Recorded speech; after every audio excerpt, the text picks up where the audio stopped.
আল্লাহ যেন কখনো আর এই পরিস্থিতিতে না ফেলায় যে আসলে এতটা আমরা রওনা হয়েছি দেশের বাড়ি যাওয়ার জন্য। দেশের বাড়িতে যখন আমরা যাওয়ার জন্য রওনা হয়েছি তখন আসলে এমনি তো প্রচুর গরম, আর এই গরমের মধ্যে আবার জ্যাম। তো জ্যামের মধ্যে যখন আটকে থাকি তখন আসলে মনে হচ্ছে দমটা বন্ধ হয়ে আসতেছে। আবার যখন গাড়িটা ছাড়তেছে তখন একটু আরাম লাগতেছে, কারণ বাতাস পাচ্ছি।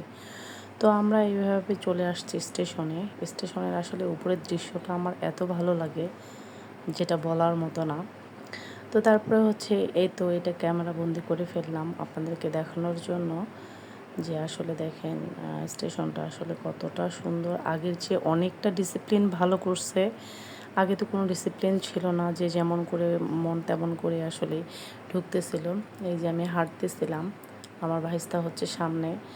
তো আমরা তাড়াতাড়ি করে হেঁটে হচ্ছে স্টেশনের ওখানে যাচ্ছি। আমাদের স্টেশনের ওখানে যাওয়ার পরেই হচ্ছে মানে বুঝে না তো যে মানে রাস্তায় এত গরম ছিল, খুব ঠান্ডা খেতে ইচ্ছে করছিল। তো তখন থেকে অবশ্য আমরা ঠান্ডা কিনেই নিলাম। তো ঠান্ডা কিনে নেওয়ার পরে হচ্ছে আমরা তাড়াহুড়ো করতেছি যে আমরা আসলে ওটার ভিতরে যাই, আসলে ঢুকে পড়ি। তো ওখানে ভিতরে চলে আসলাম। আসার পরে হচ্ছে যে পিলারগুলো আছে ওখানে বসার জন্য ইয়ে আছে, তো ওইখানে আমরা বসে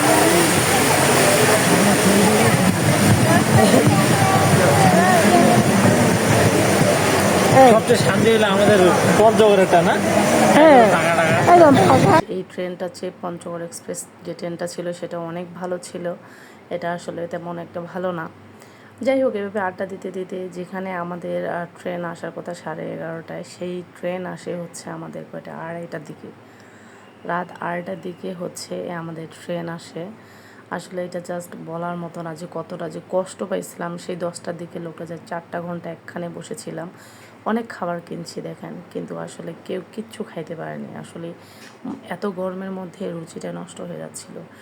কেউ হচ্ছে ফোনে কথা বলতেছে স্টেশনের সাইডে বসে, আমি আবার একটু ক্যামেরা বন্দি করে ফেললাম। তো আলহামদুলিল্লাহ ফ্যান চলতেছিল, এই জন্য একটু আসলে আরাম লাগতেছিল।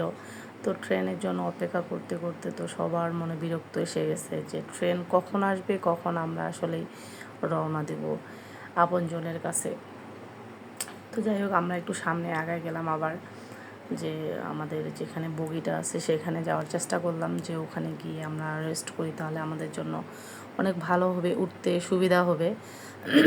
তো যাই হোক, আমরা ওইখানে চলে গেলাম। মানে যেতে যেতে আসলে মনে করো যে একখানে আর একখানে বসে পড়ছিলাম। তো আমার ভাইস্তা হচ্ছে খাওয়ারের আর হচ্ছে খাওয়ারের বেগ আর হচ্ছে বইয়ের বেগ সে তার কাঁধে তুলে নিছে। এই তো হাঁটতেছি আমি আর ভাগ্নি এখানে ঘোরাফেরা করতেছি। মানে বোরিং লাগতেছে আসলে, 4 ঘন্টা এক জায়গায় বসে থাকা পর্যন্ত কেমনটা লাগে। তো বসে থাকতেছি, আবার দেখতেছি কতটা নিরিবিলি হয়ে গেছে। তখন বাজে 2টা। বাপ রে বাপ, একেবারে কী যে একটা অশান্তি লাগতেছিল। এই যে মানে এরকম করতে করতে আমাদের ট্রেন চলে আসছে। সবার মনে অনেক আনন্দ যে আসলে দেশের বাড়ি চলে যাব।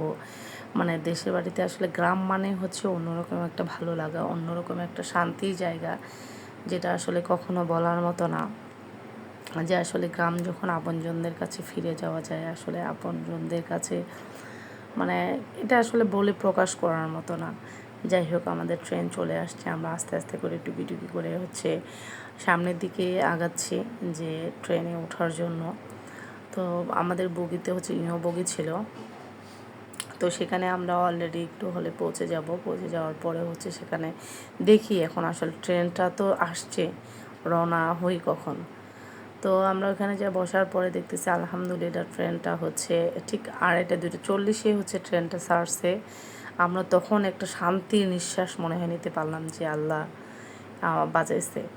তো যাই হোক, যে ট্রেনটা যখন ছাড়লো আসলে মনের মধ্যে এতটাই আনন্দ লাগতেছিল যেটা প্রকাশ করার মতো না, যে নিজের মাতৃভূমিতে যাচ্ছি। মানে এটার যে মানে কতটা আনন্দ, এটা আসলে বলে প্রকাশ করার মতো না।